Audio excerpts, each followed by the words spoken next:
Adobe Photoshop में murky tool selection के बाद, मर्की टूल को वर्कआउट करने के बाद अब हम अगले टूल लेसो टूल की तरफ बढ़ते हैं। लेसो टूल के अंदर हम काफ़ी सारे फ्री फॉर्म में सिलेक्शंस को डन कर सकते हैं अपने टास्क को। जहाँ पर मर्की टूल आपने देखा कि उसमें आप ज्योमेट्रिक शेप्स में ड्रॉ कर सकते हैं, यानी कि स्क्वायर या सर्कल या ऐसी जैसे कि स्क्वायर या सर्कल से ऐड ऑन और एडिशन, सबसेक्शन ऐसे रिलेटेड। इसी तरह से लेसो टूल के अंदर आप फ्री फॉर्म में एडिटिंग कर सकते हैं, यानी कि लेसो टूल आपको फ्रीली किसी भी तरह से किसी भी शेप में एडिट करने की एक्सेसिबिलिटी देता है। तो इसके बारे में जानते हैं, इसके बारे में शुरू करते हैं कि हम किस तरह से इसे डन कर सकते हैं। लेसो टूल सेलेक्ट करने के लिए आप अपने कीबोर्ड पर L बटन को प्रेस करें, L की को प्रेस करें। अदरवाइज आप इन टूल्स में से लेसो टूल के इस आइकन पर भी सेलेक्ट कर सकते हैं। जब आप इस आइकन पर राइट क्लिक करते हैं तो आप देख रहे हैं कि यहाँ पर 3 तरह के टूल्स अवेलेबल हैं। सबसे पहला टूल जो कि है लेसो टूल, जिसे हम फ्री फॉर्म में एडिट कर सकते हैं किसी भी तरह से, किसी भी एंगल से, किसी भी शेप में। दूसरा टूल जो है हमारे पास पॉलीगोनल टूल लेसो टूल है। पॉलीगोनल लेसो टूल जो है वो हमें एक स्ट्रेट लाइन प्रोवाइड करता है एक पॉइंट से दूसरे पॉइंट की तरफ। इसके बाद जो तीसरा टूल है हमारे पास मैग्नेटिक लेसो टूल, जो कि फ़ोटो पर ज़्यादा कारगर रहता है। यानी कि अभी हमारे पास ये ट्रायंगल है, मैं अगर यहाँ से सिंपल लेफ़्ट क्लिक करूँ, ड्रॉ करना शुरू करूँ, तो ये सिर्फ उन एरियाज़ पर ड्रॉ करेगा जिन एरियाज़ पर पिक्सल डेंसिटी स्ट्रॉन्ग रहेगी। या लेसो टूल के अंदर अगर आप किसी भी एरिया को, किसी भी शेप को क्रिएट करना चाहते हैं, एरिया को सेलेक्ट करना चाहते हैं, तो उसके लिए आपको अपने माउस पैड पर लेफ़्ट क्लिक करके रखना होगा और आप उस एरिया को ड्रॉ कर सकते हैं जिस एरिया तक आपको वो लाइन चाहिए। जैसे कि अगर आप फ्री फॉर्म में कोई शेप बनाना चाहते हैं, मैं यहाँ पर इसमें ग्रास टूल, लेसो टूल के अंदर आप फ्री फॉर्म में एडिट कर सकते हैं। जैसे कि अगर आप कॉर्नर्स वाइज, यानी कि कुछ इस तरह से हेयर टाइप कुछ ड्रॉ करना चाहते हैं तो आप उसे यहाँ से कर सकते हैं।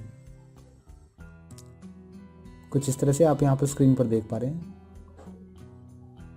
ये है हमारे पास फ्री फॉर्म एडिटिंग। अगर आप ड्रॉ करते समय, कुछ इस तरह से मैं अगर ड्रॉ करते समय अगर आप अपने सिलेक्शंस को अधूरा छोड़ देते हैं तो फोटोशॉप इन सिलेक्शंस को, जो कि आपने पॉइंट से अधूरा छोड़ा, स्टार्टिंग पॉइंट से लेकर एंड पॉइंट तक के जो एरियाज़ है, ये फोटोशॉप उन्हें ऑटोमेटिकली कंबाइन कर देता है, मैनेज कर लेता है कुछ इस तरह से।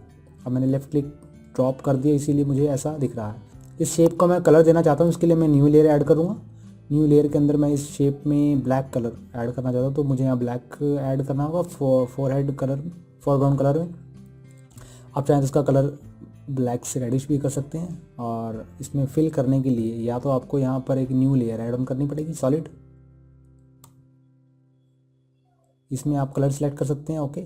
अदरवाइज़ कीबोर्ड पर शॉर्टकट की हमारे पास यहाँ पर अवेलेबल है। मैं इसे अंडू करके आपको फिर दिखाता हूँ। कीबोर्ड पर Alt + बैकस्पेस की की को प्रेस करेंगे तो ये ऑटोमेटिकली आपका जो फोरग्राउंड कलर है उस कलर में ये शेप ऐड ऑन कर देगा। तो फ्रीली कलर में आप, ये था हमारा दूसरा स्टेप कि हम किस तरह से इसे क्लोज कर सकते हैं। यानी कि अगर ड्रॉ करते करते आप उसे बीच में ड्रॉ करते करते अगर आप सिलेक्शन बीच में रोक देते हैं तो फोटोशॉप उसे ऑटोमेटिकली कंबाइन कर देता है। इसके बाद हम ये देखते हैं कि अगर आप अपने फोटोशॉप की स्क्वेरी को पूरे पॉइंट तक ले जाते हैं तो ये पूरे पॉइंट तक, यानी कि स्टार्टिंग से लेकर एंड पॉइंट तक उसे मैच कर देगा।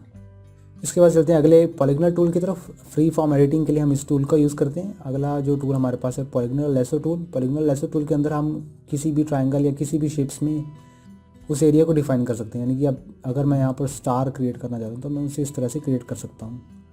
अगर आप उसे स्टार्टिंग पॉइंट से, जहाँ से ये पॉइंट शुरू हुआ था, वहाँ से एंड पॉइंट तक अगर रखते हैं तो ये फोटोशॉप उसे ऑटोमेटिकली मैनेज कर देता है। आप यहाँ पर इस आइकन के नीचे एक ज़ीरो का साइन देख रहे हैं। ज़ीरो का मीन ये है कि फोटोशॉप ने ये रिकॉग्नाइज कर लिया है कि ये स्टार्टिंग पॉइंट है। अब इसे मैच करने के लिए, एंड पॉइंट बनाने के लिए वो साइन ये दे रहा है। मैं अगर इसे लेफ़्ट क्लिक दोबारा करता हूँ तो ये मेरे पास एक शेप विजिबल होनी शुरू हो जाती है। मैं इसका कलर चेंज करके स्टार का शेप कलर दे देता हूँ। कीबोर्ड पर शॉर्टकट की Alt + बैकस्पेस। एंड देन अगर आप पॉलीगोनल टूल को सिलेक्ट करते हैं, सिलेक्शंस को जारी रखते हैं, आप अपना माउस पैड में लेफ़्ट क्लिक को एक बार दबाएं स्टार्टिंग पॉइंट से। उसके बाद ये फ्रीली आपको जहाँ जहाँ आप लेफ़्ट क्लिक करते रहेंगे वहाँ एक नया पॉइंट क्रिएट करता जाएगा, कुछ इस तरह से। मैं यहाँ पर इस टूल को मैच करता हूँ। अगर आप स्टार्टिंग पॉइंट से एंड पॉइंट तक उस बटन को मैच नहीं कर रहे तो आप किसी भी पॉइंट पर अगर डबल क्लिक करेंगे तो ये आपको उस पॉइंट से लेकर इस पॉइंट तक, यानी कि जो आपका स्टार्टिंग पॉइंट ये था और एंड पॉइंट ये था, एंड पॉइंट पर रख के अगर आप डबल क्लिक करते हैं तो फोटोशॉप ये एबिलिटी रखता है कि तो फोटोशॉप ये एबिलिटी रखता है कि ये उन पॉइंट्स को मैच कर ले। इसके बाद हमारे पास है third tool magnetic lasso tool. Magnetic lasso tool के एग्जांपल को समझने के लिए मैं यहाँ पर एक फ़ोटो इंपोर्ट कर लेता हूँ। फ़ोटो को सिंपली ड्रैग करके मैं इंपोर्ट करूँगा। मैग्नेटिक लेसो टूल के अंदर मैं इसकी फ़ोटो को रिसाइज कर लेता हूँ, प्लेस करता हूँ। अब यहाँ पर मेरे पास मैग्नेटिक लेसो टूल सिलेक्टेड है। अब मैं चाहता हूँ कि मेरे पास ये पूरी पंखुड़ी ही आनी चाहिए। अब अगर मैं सिंपल लेसो टूल सेलेक्ट करता हूँ तो मुझे इसके लिए काफ़ी प्रॉब्लम्स फेस करनी पड़ सकती हैं। यानी कि अगर मेरा एरिया हल्का सा इधर उधर बिगड़ गया तो मुझे इसे दोबारा से क्रॉप करना होगा, दोबारा से एडिट करना होगा। लेकिन मैं चाहता हूँ मैं सेफ्टी साइड रह कर रिस्क फैक्टर को 0 करता हूँ and then magnetic lasso tool को सिलेक्ट करने के बाद इसके कॉर्नर्स में मैं जब यहाँ पर लेफ़्ट क्लिक करता हूँ, यहाँ से शुरुआत करता हूँ। मेरा स्टार्टिंग पॉइंट ये है और धीरे धीरे आप यहाँ पर देख रहे हैं कि ये शेप्स में ऑटोमेटिकली मैनेज करता जा रहा है। जहाँ जहाँ पर फोटोशॉप को इमेजेस में एजेस की पहचान हो रही है वहाँ वहाँ ये क्रिएट करता जा रहा है एरिया को।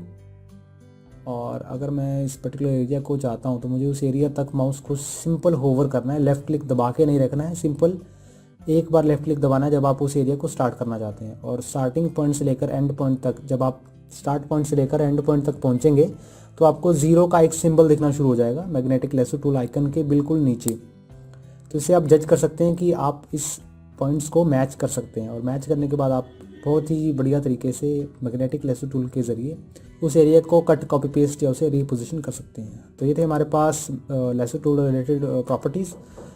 आगे के कुछ सेशंस में हम क्विक हैंड रिलेटेड सेटिंग्स के बारे में जानेंगे कि हम किस तरह से क्विकली किसी भी एरिया को सिलेक्ट कर सकते हैं। इसके ओवरव्यू के लिए मैं आपको सिंपली बताता हूँ कि अगर मुझे पंखुड़ी का जो साइज़ है ये मैनेज करना है तो उसके लिए मुझे यहाँ से कुछ इस तरह से सिर्फ होवर करना है और ये अपने आप उस एरिया को सिलेक्ट करता जाएगा। तो ये था ओवरव्यू क्विक सिलेक्शन टूल से। अगर मैं इसे डीसेलेक्ट करना चाहता हूँ तो माउस पैड पर राइट क्लिक करूँगा और डीसेलेक्ट के बटन पर क्लिक करूँगा एंड देन इसका दूसरा तरीका डीसेलेक्ट करने का ये है कि आप सिलेक्शन पैनल में जाकर डीसेलेक्ट के इस ऑप्शन पर क्लिक कर सकते हैं।